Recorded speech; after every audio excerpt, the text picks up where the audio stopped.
दोस्तों, क्या आपको भी कूल्हे में दर्द रहता है? बहुत सारे हमारे सब्सक्राइबर उन्होंने ये रिक्वेस्ट किया था कि सर कूल्हे के दर्द का एक्सरसाइज बताएँ। जनरली कूल्हे के दर्द में हमें एवियन होता है। एवियन यानी कि एवास्कुलर नेक्रोसिस। उसमें क्या होता है कि हमारे कूल्हे का जो ऊपरी सतह होता है फीमर का, उसमें हमारा जो ब्लड सप्लाई होता है वह कम हो जाता है। ख़ास करके उस कंडीशन में जब हम काफ़ी देर तक खड़े रहते हैं या बहुत देर तक ज़्यादा वॉकिंग करते हैं या फिर कोई ऐसा काम जिससे कि हम काफ़ी वज़न लेकर के काम करते हैं, तो उस कंडीशन में हमें यह प्रॉब्लम होता है। आज मैं कूल्हे में दर्द को कैसे हम ठीक कर सकते हैं, कैसे एवियन के प्रॉब्लम को ठीक कर सकते हैं, इसे अगर अभी नहीं किया गया ठीक, तो फिर ये आगे चल कर के कूल्हे का यानी कि हिप ऑस्टियोआर्थराइटिस में बदलने लगता है और एक समय आता है जब फिर हमारे पास ऑप्शन रहता है, फिर हम उसे सिर्फ़ ऑपरेशन के अलावा कुछ नहीं कर सकते हैं। तो आज मैं हिप एवियन के लिए और हिप के ऑस्टियोआर्थराइटिस का फर्स्ट ग्रेड और सेकंड ग्रेड तक भी अगर पहुंच गया है, तो आप इस एक्सरसाइज को कर लेंगे। साथ ही साथ जो मैं उपाय बताने वाला हूं, ये सारी चीज़ों को करेंगे तो मुश्किल से लगता है कि 10 से 15 दिनों में आप अपने दर्द को 70% तक ठीक कर सकेंगे और यही लगातार आप 45 दिन या 50 दिन कर लेते हैं, तो मैं समझता हूं कि आपका हिप का एवियन प्रॉब्लम और ऑस्टियोआर्थराइटिस का प्रॉब्लम भी सेकंड ग्रेड तक भी ठीक हो सकेगा। तो वीडियो को बिल्कुल अंत तक देखिएगा और सारी बातों को ज़रूर अप्लाई कीजिएगा।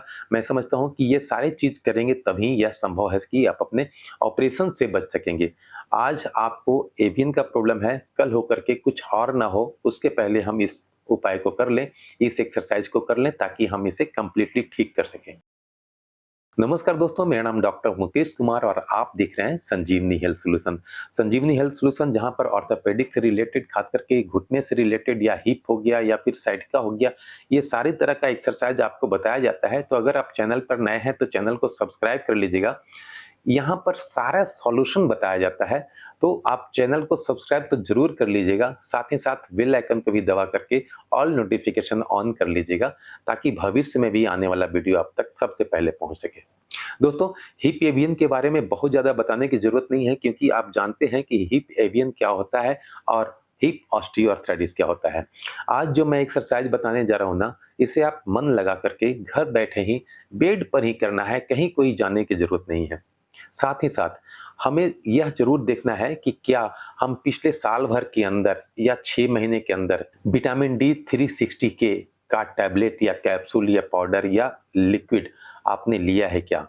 अगर उसका आंसर नो है, तो आप आज से ही विटामिन डी 360 के टैबलेट या कैप्सूल लेना शुरू कर दें, जो कि वीकली खाना होता है, 8 सप्ताह तक खाना होता है, इसे आप ज़रूर खाएँ। क्योंकि विटामिन का रोल भी बहुत ज़्यादा होता है हमारे जॉइंट से रिलेटेड किसी भी तरह के प्रॉब्लम को ठीक करने में। अगर वह विटामिन डिफिशियंसी हमारे शरीर में रहेगा तो हो सकता है कि उतना रिज़ल्ट हमें ना मिल सके, जितना हम उम्मीद कर रहे हैं। दूसरी बात, हम जो एक्सरसाइज करेंगे, उस एक्सरसाइज करने से पहले भी हमें कुछ ना कुछ एक्टिविटी करनी पड़ेगी, तब जाकर के ये सारे रिजल्ट हमें मिल पाएँगे। तो सबसे पहले हम अपने हिप के पास यानी कि कूल्हे के पास तेल लगा कर के थोड़ा-सा मसाज करेंगे। तेल लगाने का मतलब कि आप मस्टर्ड ऑयल यानी कि सरसों का तेल, उसमें कुछ इंग्रेडिएंट भी डाल लेंगे, जैसे कि आपका लहसुन हो गया और मेथी हो गया। लहसुन का 2-3 कली आप 50 ग्राम पका लें, तेल को गरम करके लहसुन का 3-4 कली आप उसमें काट के डाल दें। साथ ही साथ आधा चम्मच मेथी दाना भी थोड़ा-सा कूट करके उसमें डाल दें और 5 मिनट तक उसे पका लें, ताकि वह थोड़ा-सा उसमें लहसुन का जो कलर है वो रेडनेस टाइप का आ जाए, ज़्यादा जलाना नहीं है और उस तेल को हम अपने कूल्हे के पास लगाएँगे। कूल्हा तो आप समझ रहे हैं कि यहाँ पे लगाएँगे, जहाँ पर हमारा कनेक्टिविटी होती है पेल्विस से हमारे फीमर के हेड का। वहाँ पर लगाने के बाद थोड़ा-सा हम हीटिंग पैड से या जेली पैक से सेकाई करेंगे। एक्सरसाइज करने के पहले हमें यह एक्टिविटी करना ज़रूरी है।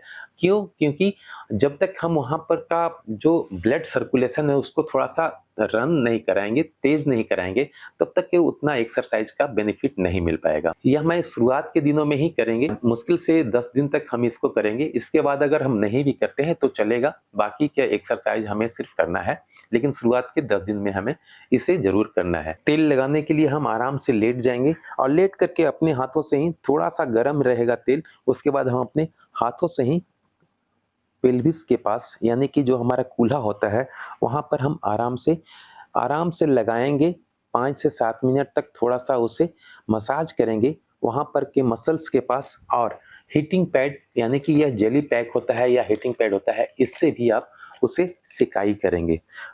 आप इस तरह से रख करके, मैं कपड़े के ऊपर से दिखा रहा हूँ, आप कपड़े के अंदर से भी कर सकते हैं, कपड़ा हटा करके भी, ठीक है? इस तरह से चारों तरफ से हम थोड़ा-सा सिकाई कर लेंगे, उसके बाद ही एक्सरसाइज़ स्टार्ट करेंगे। इसमें जो पहला एक्सरसाइज़ करना होता है, वो सबसे पहले हम करवट लेट जाएँगे।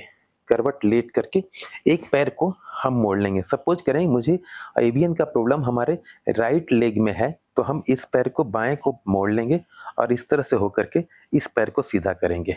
सीधा करने के बाद मैं थोड़ा-सा इस तरह से दिखाता हूँ।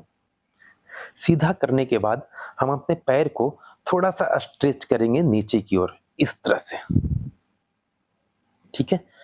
हालाँकि अगर कूल्हे के अलावे आपको घुटने में भी दर्द है, तो उसमें भी यह काम करेगा, बहुत अच्छा काम करेगा। मैं क्या कर रहा हूँ, अपने जाँघ के मसल्स को खींचने की कोशिश कर रहा हूँ नीचे की तरफ।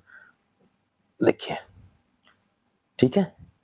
इस तरह से फिर नॉर्मल। फिर से मैं किया, फिर से नॉर्मल, ठीक है? इस तरह से हमें कम से कम 30 रिपिटेशन करना है। यह करने के क्रम में आप देखेंगे कि थोड़ा-सा आपको रिलैक्स होगा। लेकिन हाँ, मैं यह भी बता दे रहा हूँ कि शुरुआत के 2 दिन, 4 दिन हो सकता है कि आपको आपका दर्द थोड़ा-सा बढ़े। चिंता करने की बात नहीं है, क्योंकि मैं जो एक्सरसाइज़ कर रहा हूँ, वहाँ पर थोड़ा-सा दर्द बढ़ सकता है।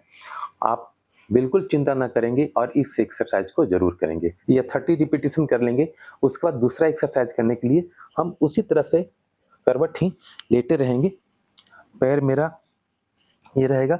अब हम क्या करेंगे, अपने पैर को जिस तरह से ये मैं मोड़ा हुआ हूँ, वहाँ पर लाएँगे, फिर यहाँ पर ले जाएँगे, फिर इस तरह से। इस तरह से जितना हम ऊपर ले गए, हो सकता है कि आपको यहाँ पर थोड़ा-सा दर्द होगा, चिंता ना करें। फिर हम इसको ऊपर की ओर ले जाएँगे, ठीक है? अब फिर ये सीधा। अब यहाँ पर देखेंगे कि यहाँ पर थोड़ा-सा आपको लगेगा जैसे कि मसल्स में पेन हो रहा है, कोई दिक्कत नहीं है। थोड़ा-सा हम सीधा करेंगे, फिर यहाँ पर लाए, फिर ऊपर ले गए और उसके बाद फिर सीधा, ठीक है? आराम से ले जाएँगे और आराम से लाएँगे। फिर से मैं दिखा रहा हूँ, ये हो गया, इसके बाद ऊपर, इसके बाद सीधा। इस जब हम सीधा करेंगे ना, तो आप देखेंगे यहाँ पर मसल्स हमारा थोड़ा-सा क्रैम्प जैसा आ रहा है। कोई चिंता करने की बात नहीं है, हम पैर को नीचे रख लेंगे, उसके बाद फिर सीधा करेंगे, ठीक है? और सीधा करेंगे तो बिल्कुल स्ट्रेच रहेगा मेरा पैर, ठीक है?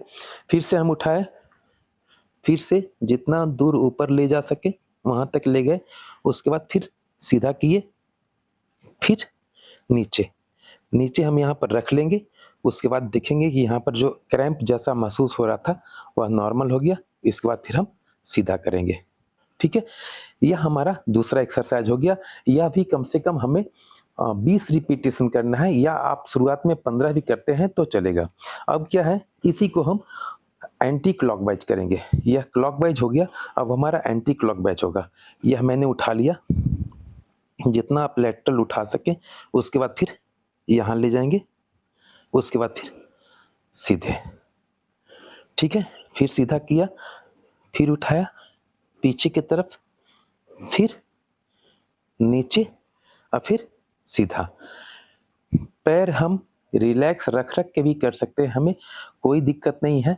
इस एक्सरसाइज़ को भी हम 20 रिपिटेशन करेंगे या कम से कम 15 रिपिटेशन करेंगे। 15 रिपिटेशन क्लॉकवाइज़ और 15 रिपिटेशन एंटी क्लॉकवाइज़। ये 2 एक्सरसाइज़ हो गया। अब हमें तीसरा एक्सरसाइज़ करने के लिए हम पेट के बल लेट जाएँगे। पेट के बल लेट जाएँगे और पेट के बल लेटने के बाद हम अपने पैर को यहाँ से ऊपर उठाने की कोशिश करेंगे। देखेंगे जितना हम ऊपर उठा सकें, वहाँ तक उठाएँगे, उसके बाद फिर 5 सेकंड तक रोकेंगे, उसके बाद फिर उसे नॉर्मल करेंगे। देखिए इस तरह से उठाए, 5 सेकंड तक रोके रखेंगे, फिर नॉर्मल। फिर से 5 सेकंड तक रोके रखेंगे,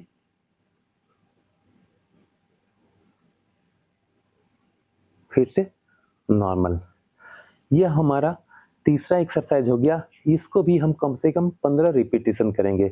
5-5 सेकंड का कर सकते हैं या फिर आप 10 सेकंड को भी इस ड्यूरेशन को बढ़ा सकते हैं। 10 सेकंड तक रोकेंगे फिर नॉर्मल। दोस्तों, इसमें जो लास्ट एक्सरसाइज करना होता है वह यह करना होता है कि हम इस तरह से बैठ जाएँगे और बैठने के बाद पैर को बिल्कुल सीधा कर रखेंगे। यह एक्सरसाइज अगर हम शुरुआत में करना शुरू किए हैं तो हो सकता है थोड़ा-सा 5% दर्द बढ़े।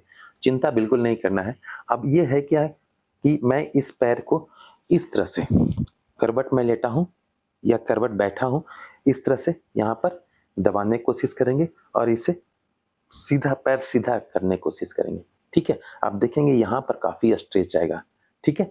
यह भी हमें 15 सेकंड तक रोकना है, उसके बाद फिर नॉर्मल। ठीक है?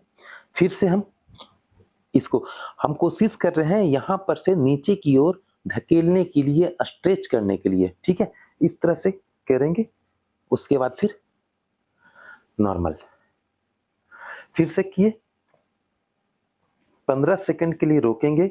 देखिएगा कि यहाँ पर भी स्ट्रेच आ रहा है, हमारे घुटने को भी हम काफ़ी तेज़ी से यानी दबाव काफ़ी डालेंगे ताकि हमारा पैर बिल्कुल स्ट्रेट हो सके। तो इस तरह से रखेंगे, 15 सेकंड रखेंगे, उसके बाद फिर धीरे-धीरे नॉर्मल। आप इस एक्सरसाइज को भी 5 दिन या 6 दिन करके देखें। आपके कूल्हे का दर्द मुश्किल से 10 दिन होते-होते 70% तक दर्द कम हो जाएगा और उसके बाद आप 30 दिन या 45 दिन कर लेते हैं, तो लगभग आपका प्रॉब्लम एवियन का प्रॉब्लम या फिर ऑस्टियोआर्थराइटिस का स्टेज 1 और स्टेज 2 तक अगर हो गया है, तो ये ठीक हो जाएगा। इसके अलावा कुछ-कुछ और एक्सरसाइज है, जो कि आने वाले वीडियो में मैं बताऊँगा। अगर अभी आप 1 महीने तक या 10-15 दिन तक इस एक्सरसाइज को कर लेते हैं, तो फिर काफ़ी आराम मिल जाएगा आपको। आप आराम से चल सकेंगे। लेकिन अभी जब हम एक्सरसाइज करके एवियन के प्रॉब्लम को कंप्लीटली ठीक करना चाहते हैं, तो क्या-क्या चीज़ हमें नहीं करना चाहिए। मैंने बता दिया सबसे पहले ही कि हमें विटामिन डी का टैबलेट जो कि 60,000 इंटरनेशनल यूनिट का होता है, उसे 8 सप्ताह के लिए हम खाना स्टार्ट कर देंगे। अगर खा लिए हैं तो अच्छी बात है, अगर नहीं खाए हैं तो स्टार्ट कर देंगे। साथ ही साथ विटामिन बी कॉम्प्लेक्स का एक टैबलेट या कैप्सूल जो भी आपको मिले, आप लेना ज़रूर शुरू कर दें और उसे भी डेली बेसिस पर खाएँ। इसके अलावे कुछ-कुछ चीज़ें हमें अवॉइड करने की ज़रूरत होती है। उसमें सबसे पहला है कि हम अगर बहुत ज़्यादा चलने वाले काम कर रहे हैं, तो उसे थोड़ा अवॉइड करने की ज़रूरत है। आप स्कूटर से, मोटरसाइकिल से, कार से ये सारे काम कर सकते हैं, लेकिन थोड़ा-सा हमें खड़ा होकर के या चलने की ज़्यादा अगर ज़रूरत है, तो उसे रोकेंगे। साथ ही साथ वैसा काम जिसमें हमको ज़्यादा देर तक खड़े रहना होता है, उसको हम रोकेंगे। कुछ दिनों के लिए जब तक कि हमारा पेन 70% से 80% तक ठीक ना हो जाए। इसके अलावे और भी कुछ हैं जैसे कि सीढ़ियाँ पर चढ़ना, उतरना या फिर इसके अलावे आपका भारी सामान उठा कर के चलना, इन सारी चीज़ों को थोड़ा अवॉइड करेंगे। अगर आपका बॉडी वेट भी ज़्यादा है, तो कोशिश करेंगे किसी ऐसा ड्रिंक को भी लें सुबह-पहर ताकि आप बॉडी को मेंटेन रख सकें, उसके वेट को मैनेज कर सकें। ये सारी चीज़ के अगर करते हैं तभी यह संभव हो सकता है कि हम अपने एवियन के प्रॉब्लम को यानी कि एवास्कुलर नेक्रोसिस के प्रॉब्लम को या ऑस्टियोआर्थराइटिस ऑफ हिप के प्रॉब्लम को हम जड़ से ख़त्म कर सकते हैं। इसके अलावा कुछ-कुछ सप्लीमेंट भी है जो आने वाले वीडियो में मैं बताऊँगा। तो यह एक्सरसाइज करते रहें। अभी फ़िलहाल के लिए 1 डेढ़ महीने या 15 दिन के बाद फिर से हो सकता है कि इस सब्जेक्ट पर मैं फिर से वीडियो बनाऊँ ताकि इसे कंप्लीटली मैं ठीक कर सकूँ। तो तब तक के लिए हम ये एक्सरसाइज करेंगे। इसके बाद हम जो एक्सरसाइज करेंगे वह हमारा कंप्लीटली एवियन के प्रॉब्लम को ठीक करेगा या मैं कह रहा हूँ कि हिप ऑस्टियोआर्थराइटिस का भी ग्रेड 1 या ग्रेड 2 है हो गया है, तो उसे भी हम ठीक कर सकेंगे। हिप एवियन का प्रॉब्लम बहुत ज़्यादा लोगों को नहीं है, लेकिन जिनको है मैं जानता हूँ उन्हें कितना कष्ट होता है। ये पाँचों एक्सरसाइज करके देखें। साथ ही साथ आप डेली बेसिस पर दूध के साथ हल्दी का सेवन ज़रूर करें। रात में सोने से पहले आप आधा गिलास दूध में आधा चम्मच हल्दी डाल दें, उसे घोल कर पी लें। बहुत ज़्यादा चीनी का उपयोग नहीं करना है, बहुत ज़्यादा खाने-पीने में मैदा का उपयोग नहीं करना है और बहुत ज़्यादा शराब का सेवन नहीं करना है। जनरली मैं देखा हूँ वैसे लोग जो शराब का सेवन ज़्यादा करते हैं, उनमें एवियन का प्रॉब्लम ज़्यादा होता है, ख़ास करके उस एज में जब हमारा एज 25 से लेकर के 45 या 50 के बीच में होता है। तो इन सारी चीज़ों को हमें अवॉइड करने की ज़रूरत होती है। जब हमें सब कुछ ठीक हो जाएगा, तब फिर हम धीरे-धीरे इन सारी चीज़ों को शुरू कर सकेंगे या फिर जो चलना-फिरना है, ये सारी चीज़ों को हम लोग 45 दिन या 30 दिन के बाद आराम से कर सकेंगे। दोस्तों उम्मीद है वीडियो अच्छा लगा होगा, वीडियो अच्छा लगा तो वीडियो को लाइक करें, सब्सक्राइब करें अगर चैनल पर नए हैं तो, बेल आइकन को दबाकर ऑल नोटिफिकेशन ऑन कर लें ताकि भविष्य में आने वाला हर वीडियो आप तक सबसे पहले पहुँच सके। मिलते हैं अगले वीडियो में, तब तक के लिए जय हिंद, जय भारत।